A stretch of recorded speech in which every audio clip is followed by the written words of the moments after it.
Aloha and welcome to Day 3 of Punahou School's inaugural Festival of Ideas, part of this year's Virtual Alumni Week. It's been a wonderful few days. We have over 2,000 people across the globe joining us this week, and terrific connections are being made among students, faculty, alumni, and families at Punahou and in the wider community. We are thrilled to be joined by all of you. The festival's overall theme this year is innovation. And today we focus on the crucially important topic of sustainability. We're pleased to kick things off by thinking about what a sustainable Hawaii might look like. For the next hour, we'll listen in on Dwayne Karisu and John DeFries talking story about rediscovering and sustaining Hawaii's soul. They were able to get together and record the session yesterday afternoon.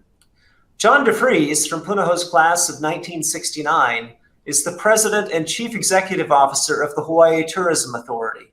HTA is the state of Hawaii agency responsible for strategically managing state support of the tourism industry.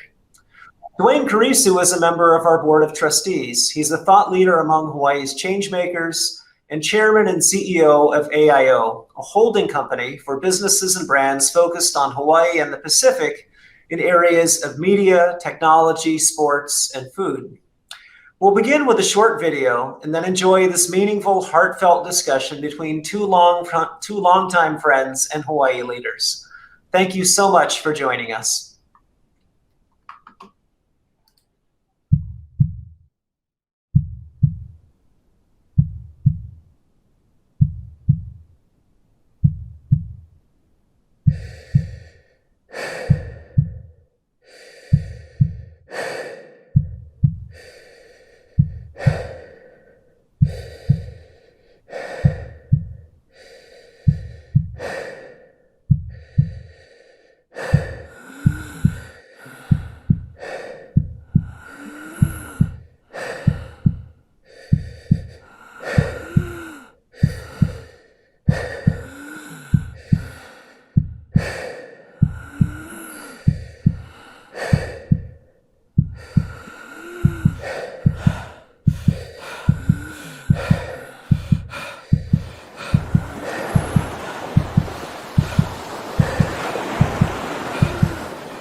Wow, John, that was one powerful video.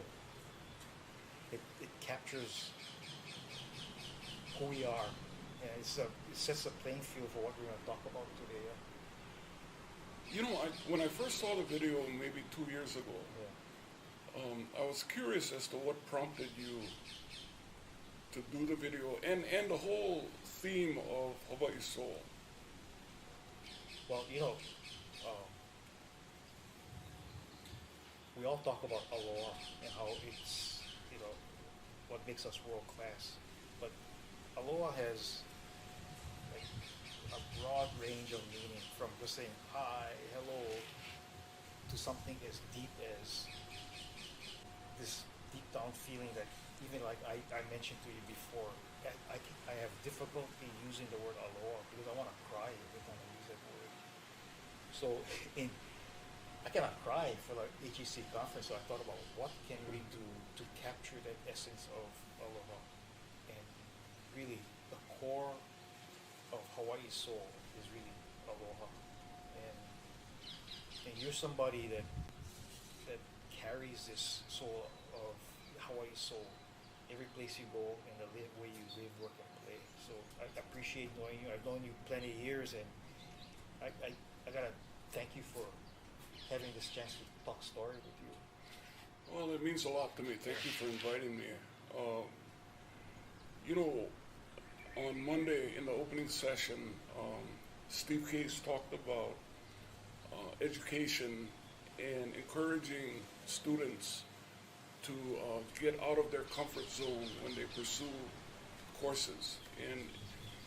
And when I first understood what you were doing at the Hawaii Executive Collaborative, Hawaii Soul in some way forces us as executives in the business community to get outside our comfort zone, right? This is not where we operate, right? This is not where, because it starts kind of intellectually, and then it kind of moves, you know, to our gut, and we make gut feelings, we make informed decisions.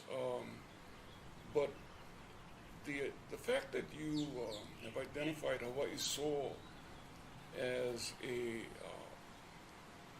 priority, a focal point, really a point of inspiration, to me is a bold step forward. That in itself, to me, is innovation. Well, thanks for saying that, John, but I think it just captures how we all are and how we feel. And for me, a lot of times when I'm traveling and I have to deal with people who, in a room, who I feel are so far superior than I am intellectually, and I gotta think about, wow, what do I say, how do I communicate things? And I've learned over the years that by being authentic and coming from who we are, you know, growing up here and expressing things with our soul,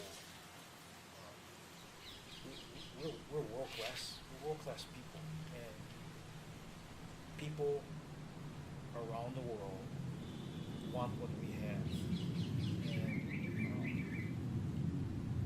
And you're right now. You're in a position as a leader of our tourism industry, as a CEO of Hawaii Tourism Authority, that can help lead us through that.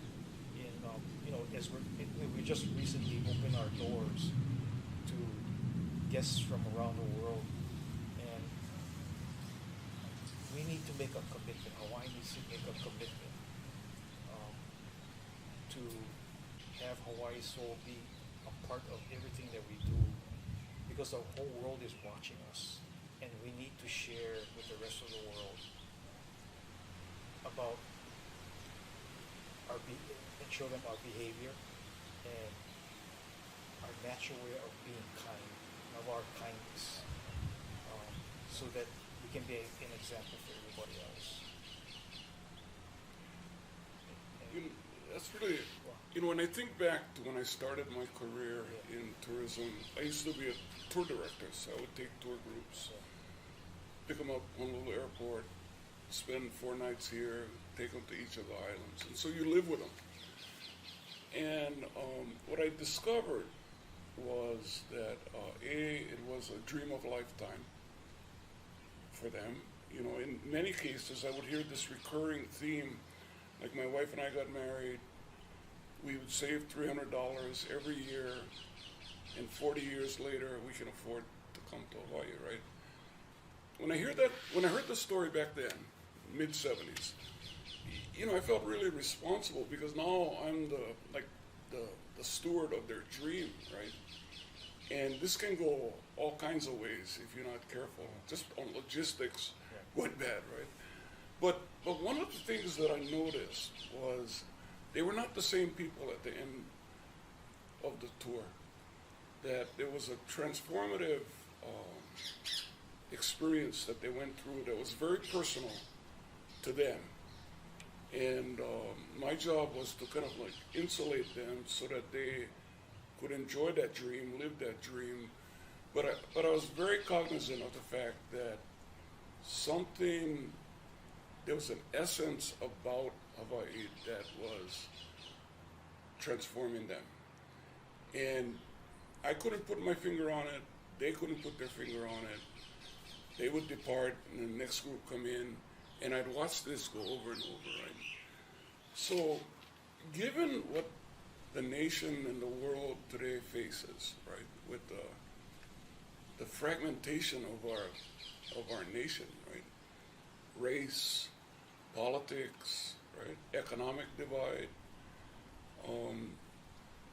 There needs to be an example that emerges, right?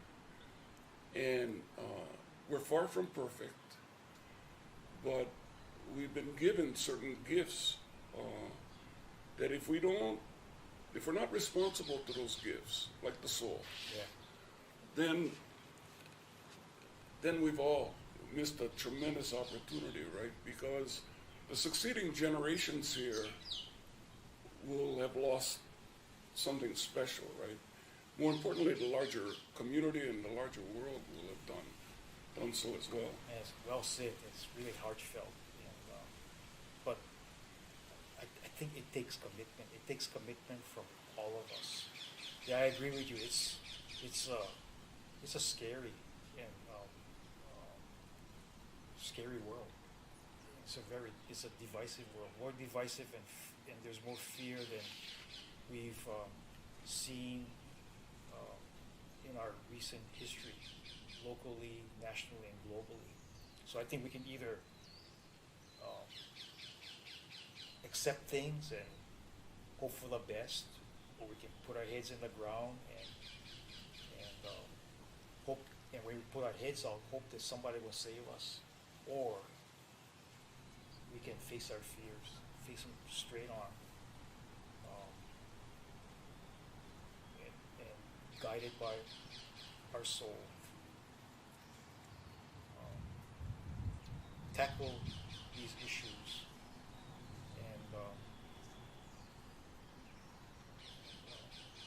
and in that way share what we have with the rest of the world.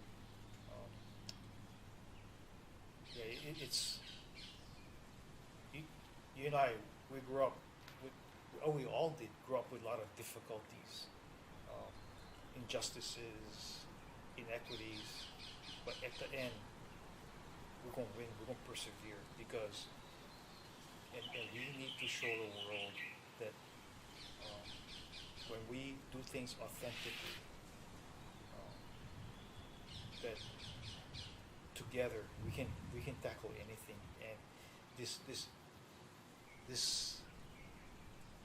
welcoming people back home to Hawaii, or welcome visitors to Hawaii. I'm kind of moving to another area. A question that I wanted to ask you is, how do you bifurcate what some people are saying? You only can bring the people that bring in a lot of money, the wealthy people. How you gonna cut off how can you cut off the person who, a couple that saved $300 a year for 20 years? Yeah, I cannot. And so I choose not to bifurcate it, right? Yeah. Because if you look at the inventory of just lodging accommodations, right? You can pay $100 a night, you can pay $5,000 a night. And frankly, they all cater to a different customer, right? But far be it from me to tell somebody who's been saving annually for 20 years, 30 years, 40 years, that all of a sudden, because you're not of a certain tax bracket, that you're not welcome here, right? And yet every year they put Hawaii first in their lives. So, at the end, I think what we're looking for is really the lifelong spender, the one that comes initially, occupies a room for $100, $150 a night, 25 years old, 30 years old, along the way, achieve success, and at some point in their lives move into a higher class of accommodation. So I think we do need to look at it much more long term. This whole high spending orientation, a lot of it was influenced years ago before Japan had all of these high-end stores in Japan, right? So they would come here to shop, right? And so you had this disproportionate, spike in that. And then all of a sudden those stores showed up, in their international growth and strategies. So, I think we need to cater to all segments. I think we need to be aware that people in each segment will spend, because what they have in common is they're all looking for value, right? And if I can get somebody to buy a $50 necklace or a $5,000 ring, it's because they found some kind of value to it, right? Or a dining experience, that kind of thing. So I don't let it kind of get to me, because having lived with these people the way I did, I feel for them, and that those people can feel the soul of Hawaii, right? That's the difference. So, John, I'm a public school guy. I hear, I can feel what you say. You grew up in Waikiki and you ended up going to Puno. How did that happen? Yeah. And, actually, my mother was the class of '49 at Kamehameha School. So from the time I was 4 years old, 5 years old, the old Honolulu Stadium, Mo'iliili, my heart was set on going to Kamehameha. And then in the by the way, Jack Wong, when we found out we were going to do this together, he said, I didn't know that John went to Puno. We're going to claim him as a Kamehameha grad. Well, they had their chance in the 8th grade, But, I was 13 years old, had my heart set on going there, and did not get in, like many Native Hawaiian kids. And I was somewhat disoriented. And then somehow, I was encouraged by one of the youth basketball coaches, football coaches, to go take the test at Punahou. Ended up at Punahou in the 8th grade, and frankly, it was culture shock, because I was very uncomfortable initially, right? Like things like even the family car, I would have my father drop me off 2 blocks from school. And then about 2 weeks into it, I kept saying, why am I doing this? And you kind of have to work your way through all those inferiorities, and Punahou turned out to be really a gift of a lifetime for me, because at a very early age, I had to kind of grow through whatever discomfort I was feeling. And I later learned that my parents were also having to grow through their discomfort, right? And because they had never aspired to sending a child to Punahou, right? And then, but they became very much a part of that whole tradition, and incredible gift. So whenever I see my friends, your friends who are trustees that come in here, I told them that at 13 I was emotionally damaged, and it still lingers, But I'm so grateful that I'm the class of '69 at Punahou. Yeah, same as my brother Derek. Yeah. Well, except he went to Hilo High. Same colors. That's right, same colors. Hilo High, we didn't know what buff was, so we called it blue and gold. Blue and gold. Yeah, we were buff and blue. Buff for the sand, blue for the sky. Is that what it was? Huh?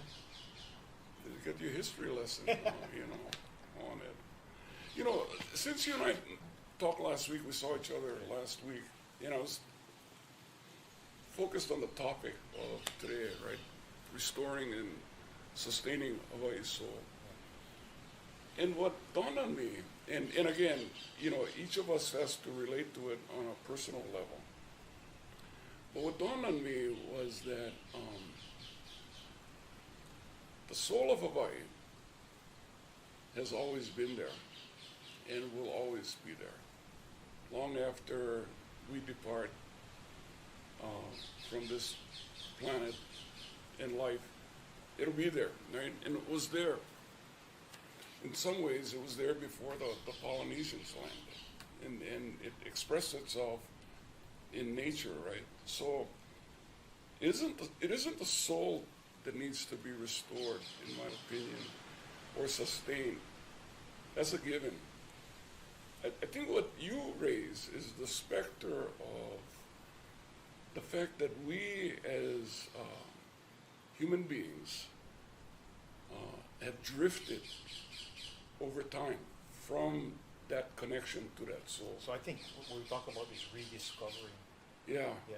and reconnecting, right? Yeah. Because then we can be the best that we can be, right? In every aspect of it's that over time we become detached from that soul, and when we do, and we begin to live our lives on a very different plane where we're somewhat disconnected from the spirituality of Hawaii, the essence of Hawaii, the very things that can nurture us, that can cause us to achieve better health, better business outcomes, right? Better relationships locally, worldwide. That to me is what you've raised by identifying Hawaii's soul as it is about us rediscovering that, because that's the gift that was bestowed on all of us, regardless of what our ethnic background is, right? Because the soul doesn't differentiate that way. It's all inclusive, non-judgmental, right? And so it's just there. And so I think and you find people who know this, who have this knowledge, right? You look at what motivates, like the canoe voyagers, and the kind of discipline that they're able to achieve on limited square footage, living together, putting their lives at risk, and 30 days they're at sea, right?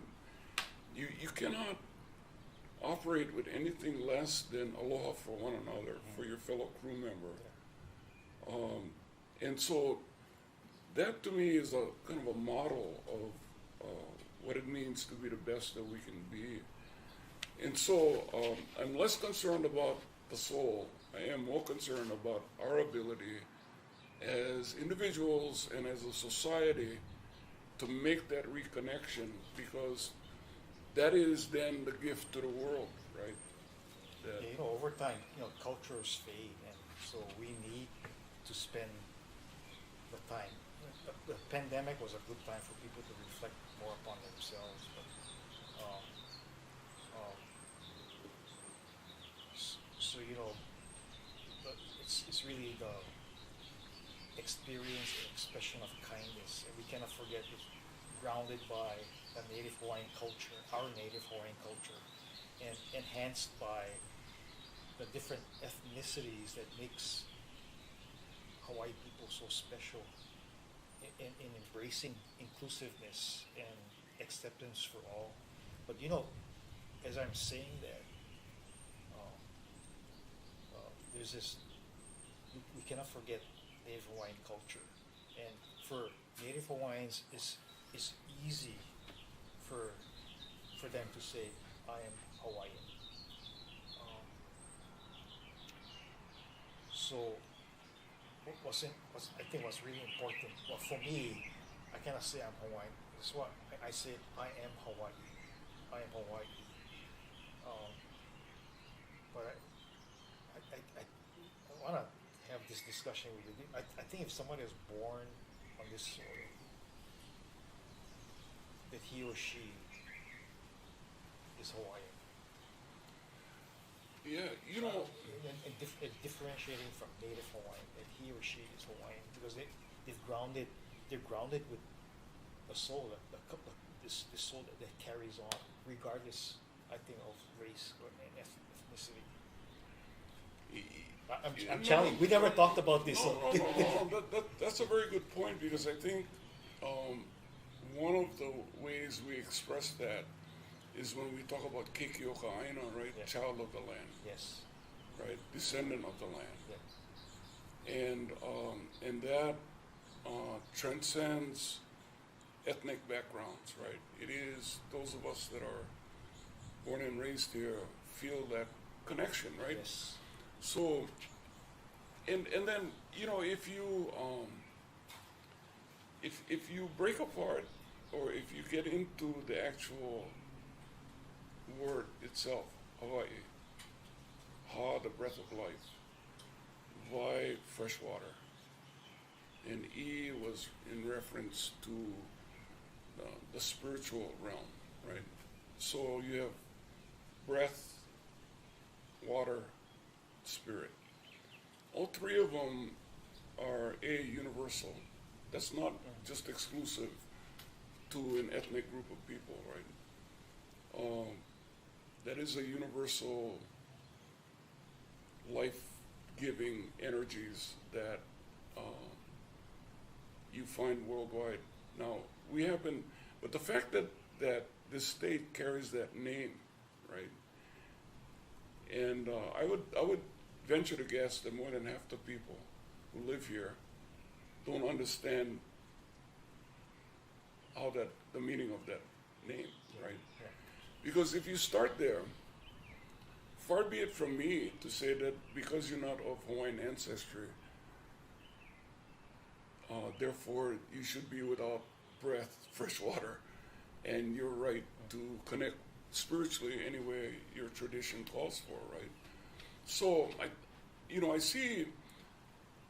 Earlier you were talking about aloha being the soul, which I agree with. But the name of that soul is breath of life, fresh waters of life, and the spirit, right? And so, that common recognition, if we can bestow that knowledge on children, on adults, on society, then maybe we'll start to look at kind of a greater responsibility we have to one another locally and to one another, people around the world, which is one of the reasons why tourism for me is really a tool for cultural exchange and essentially a tool for peace, because the more people from different parts of the world begin to understand one another and have some appreciation for the uniqueness of each culture in the world, right? Then we've got a foundation to have a meaningful relationship that's not just transactional, right? You bought a vacation to Hawaii and that transaction calls for this, right? Or you joint venturing with a group out of Korea and that's all we need to know each other is the cash in the bank. We need to take these relationships as best we can to a place that's much deeper, because then they'll understand why we have the concerns we have locally about areas within our community that really need increased help and resources, right? Yeah, so I asked you that question because early in the discussion we talked about this divisiveness here and globally between indigenous people and with the host culture and with other people that live in that country, and here between Native Hawaiians and everybody else. And in order for us to move forward, I feel deeply inside that we have to work collaboratively. I guess it goes without saying we need to work collaboratively, but when I've many people that a lot of times when they talk to me, they speak in Hawaiian, and I don't truly understand the meaning of what they're saying. I can feel. So I feel what they're saying. Just like when in Japan, people speak Japanese. I don't know what they're saying, but I can feel what they're saying. So if I can, so personally,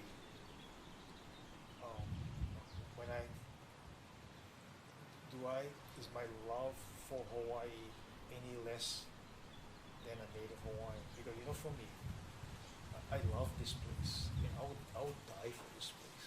I would die for this place. So does that make me any different from somebody who is a native Hawaiian? And that's the reason why I brought up that question. No, I think those are the kinds of questions we have to ask, right? Because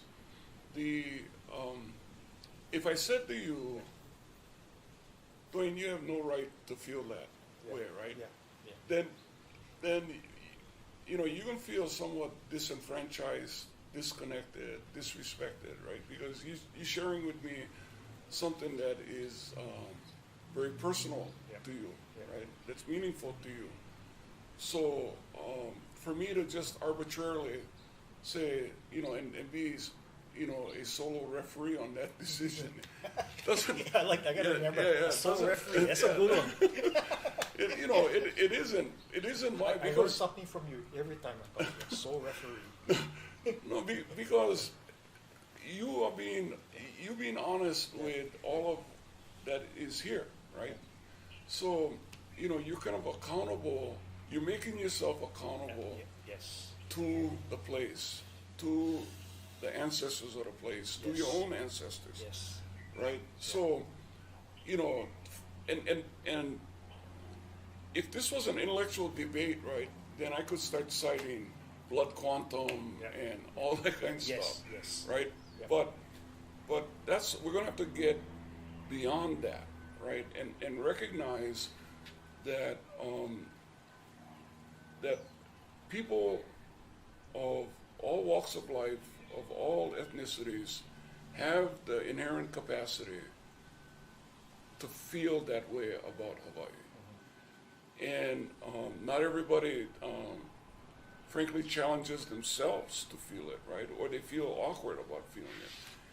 But no, if you're prepared to assert that, and if you're prepared to assert it, you're prepared to be held accountable to it, right? Yeah.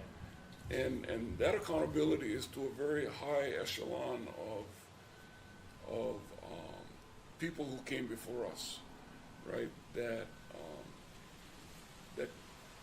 had aloha for this place, understood the soul, and the fact that you're inspired by that is really to Hawaii's benefit, right? More than that, you in your activities and in the business choices you make demonstrate that you're not just lecturing on this. You actually take on some projects which nobody else is ready to deal with, right? And so, frankly, I'm quite comfortable. As you're saying that. Now, you would never get into Kamehameha, even though you know Jack Long. But so, No, I was chuckling when you were saying it, because yesterday I was with Mike Kane, Peter Ho, and Elliot Mills in Kona. And the first thing they asked me, so, hey, Dwayne, what you been up to? I said, I work for you guys. Because I love Hawaii, so I gotta do whatever I gotta do. I didn't think about the word accountable, but even with the Hawaii Executive Collaborative, after we took it over and we made it an initiative that involves everybody, not just CEOs in town, but government leaders, labor union leaders, community leaders, to make this a better place. And in between and among everything that we do is infusing Hawaii's soul in the way we live, work, and play. And so I work for you too. well, I work for you too, John. don't push for a raise. Are you pushing for a raise? After this, I gotta go carry your bag to your car. I push you. Oh, I 10% of zero is zero. I work for it. Done it. So one of my mentors in tourism was my mother's high school classmate at Kamehameha. Was Don Ho, okay? And so when I was Don Ho went to Kamehameha. Don Ho went to Kamehameha, yeah, class of '49, right? Yeah. So and Don, back when I started in the visitor industry, was iconic, right?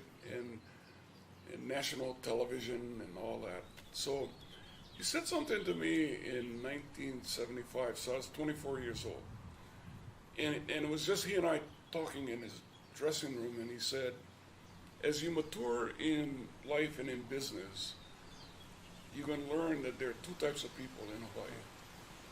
There's temporary and there's permanent. And there's nothing wrong with temporary people, because oftentimes they bring new ideas, new sources of capital. And he said, and it had nothing to do with ethnicity too. It was this, but he said, Hawaii has been subject to temporary thinking from temporary people for too long. And it's not their fault.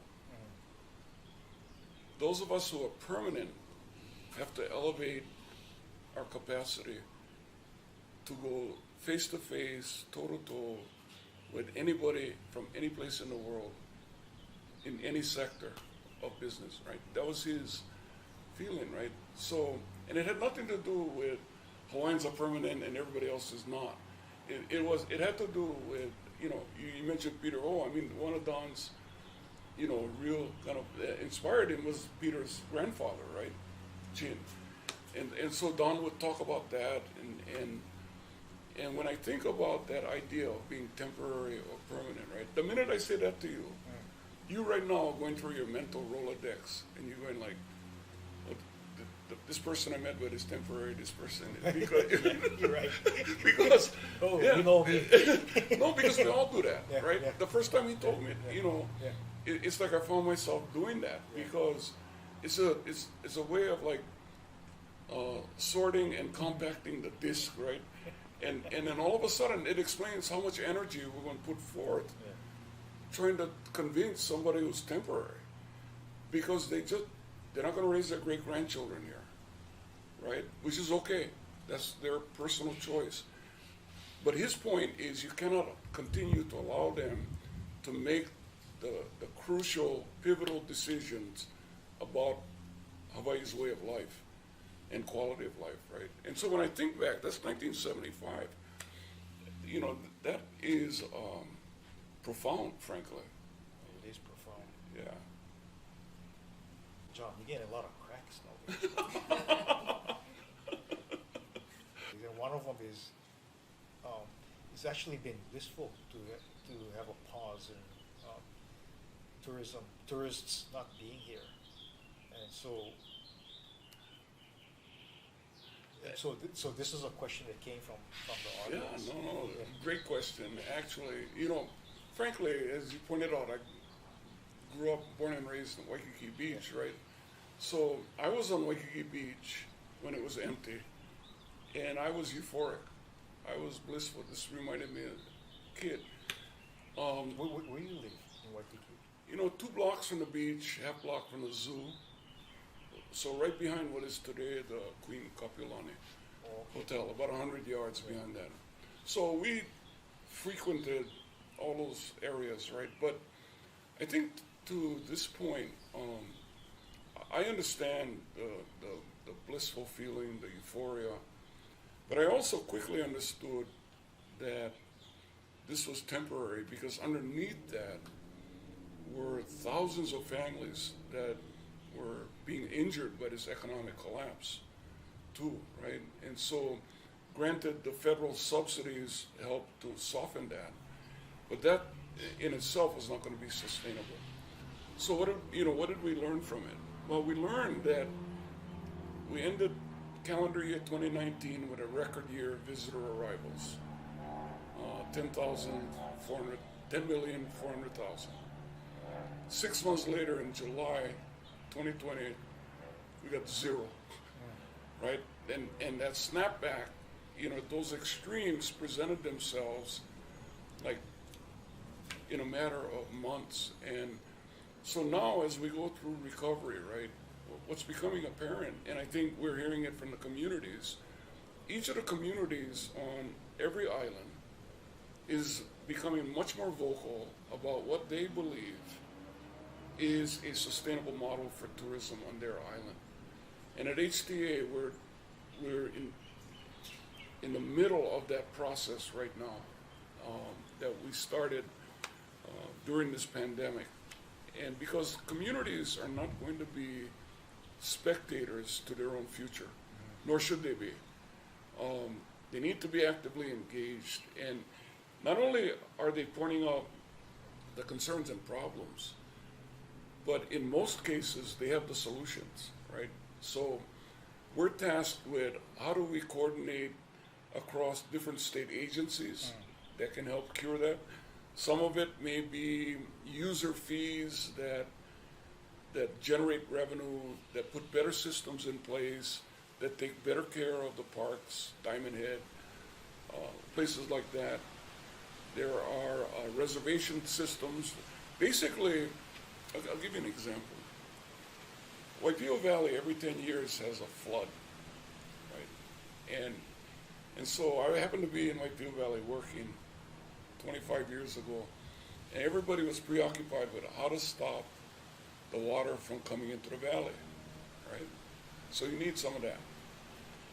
But I'm sitting next to this kupuna who says to me, John, the problem isn't the water. The problem is we don't have enough acreage under cultivation. Because if we had more acreage, we could flow. The water's a gift, the water's a resource, right? I feel that way in part about tourism, is that we're gonna have to get better at how we direct the flow of people, right? Because being overwhelmed in Waikiki, you may still have a 40% occupancy on Hawaii Island, right? So how do we manage that in a way that positions the other islands or the other places that don't have that? What do we do? And when I think about cultivated acres, I think about that. But clearly we got to get better at managing millions of people as they come to our islands, and that's what the communities are calling for.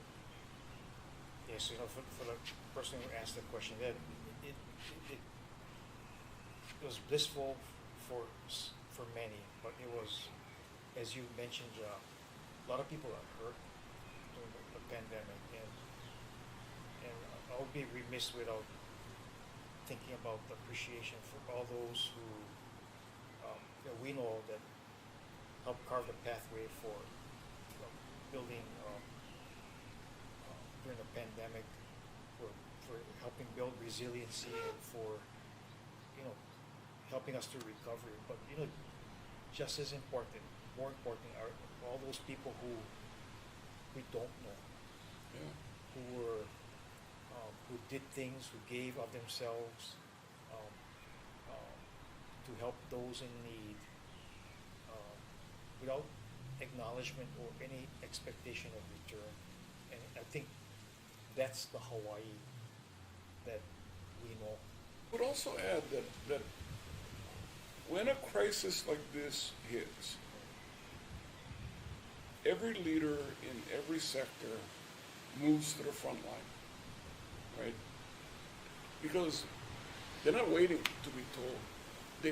Their school district is at risk, their community's at risk, their family's at risk, their business is at risk. So the pandemic produced this formation of leaders that is still in place, right? And so how do we, an incredible resource for the reasons you pointed out, right? As you know, I stepped into this role at HDA like midway through in September, right?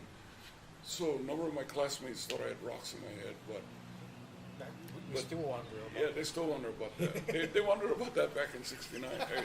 But and then right after I got there, people would say, "Well, you got the toughest job, one of the toughest jobs in Hawaii." And I'd say, "You want to know a tough job? Sure, be a parent of 4 children and be unemployed, and don't know where the next meal or the next is going to come from.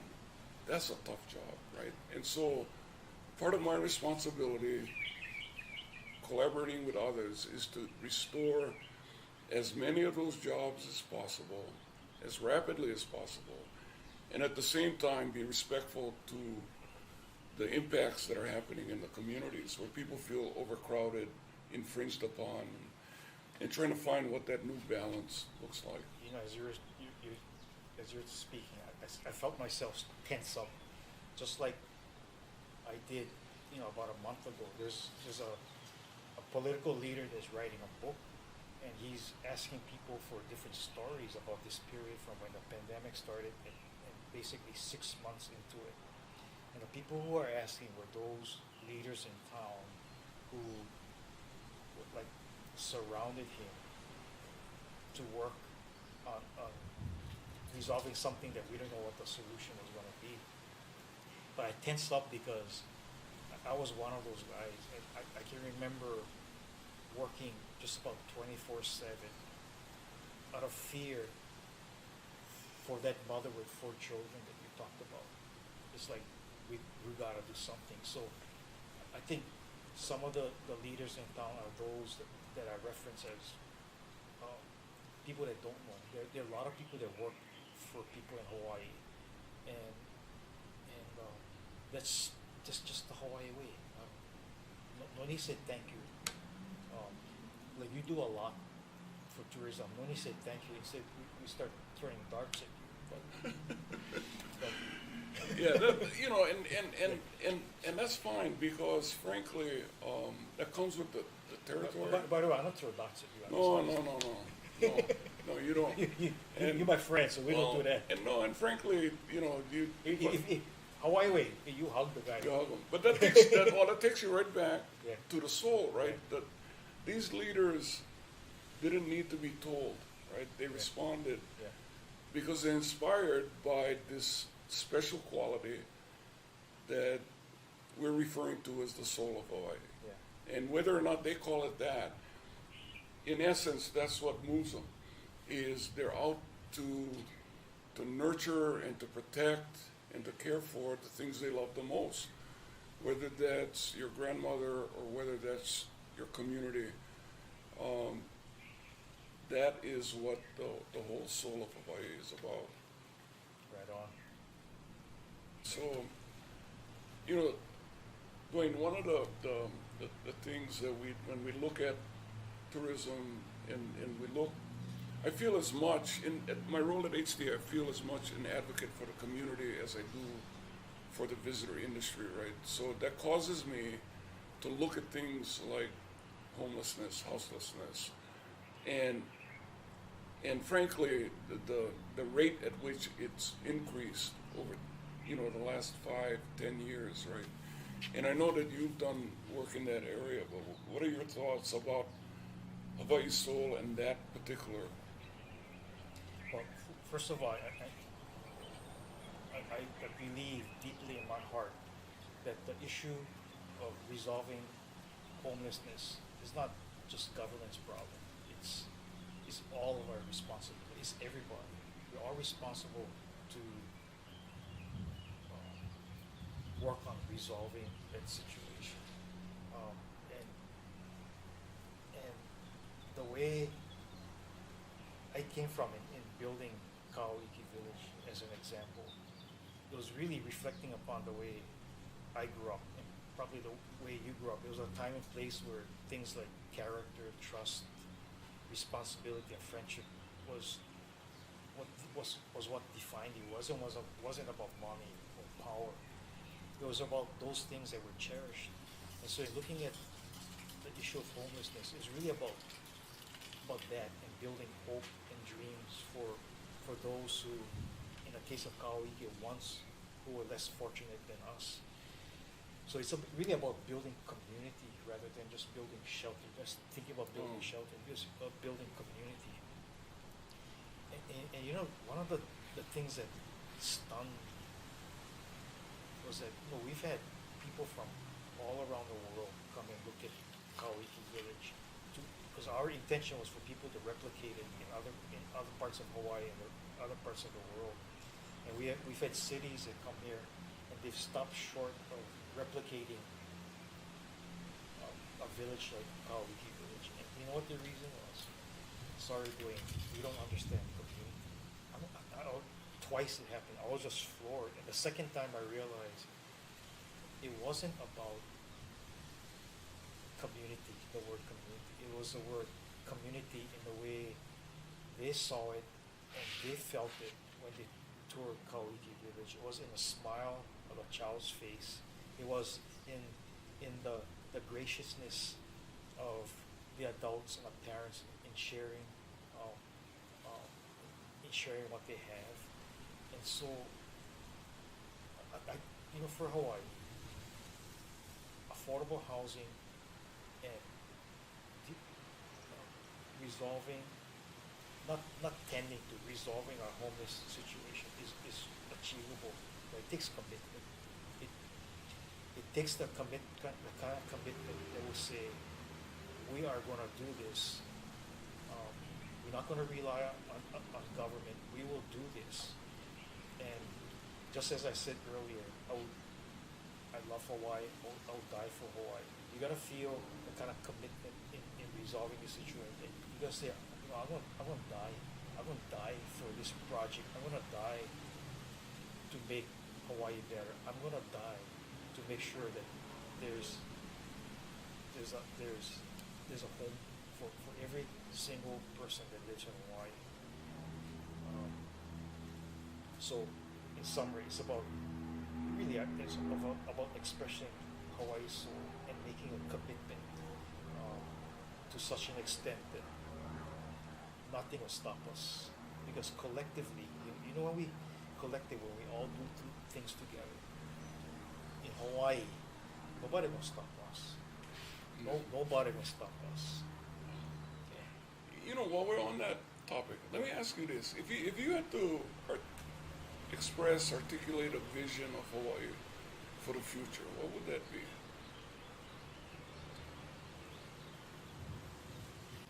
I use the word well-being, and I was just asked a question the other day. What metric would you use? I said, well, if there's some kind of metric where we can do it, recreate it ourselves. Like Bhutan had this happiness thing. I'll call it something else, because maybe a metric would be a measurement of Hawaii's soul, where all the things that we talked about are so deeply ingrained in everything that we do, that it becomes a beacon of light for the rest of the world. We just cannot help. We already are. We already are a beacon of light for the rest of the world. We just have to embrace it and say, it is our responsibility to be the best that we can be, because the whole world is watching us and they will be able to learn from us. I know it sounds a little bold to say that, but no, I absolutely share the same, and it's something you feel, in your gut, right? That you just know that Hawaii is not only destined to do this, but responsible for doing it. yeah. Right? Yes. I mean, it's not like once you see it, you cannot pretend that you never see it. Yeah. Right? Yeah.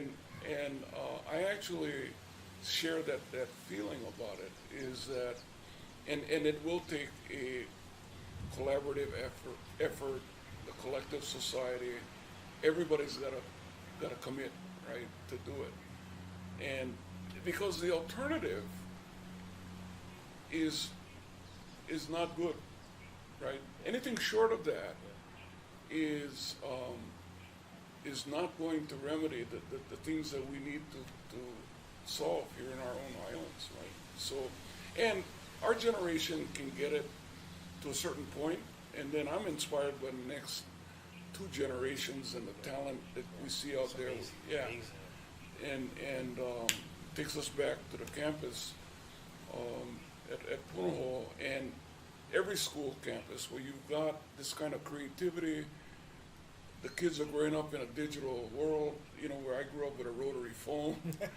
I still walk into meetings with a yellow tablet. Nobody else has got one. And you probably go out looking for the ice box. No more ice box. No more ice box. And no more money for a man.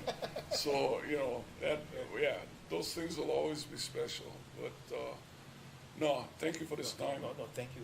I want to just close by, I just remembered as you were saying stuff about what our mutual friend, Governor Wahe, once said, in reference to this idea of commitment and the next generation learning about what commitment is. He said, what you think about, you calculate for. but what you feel in your heart, you die for. So, thanks, John. Thank you. Yeah. Appreciate it. Thank you.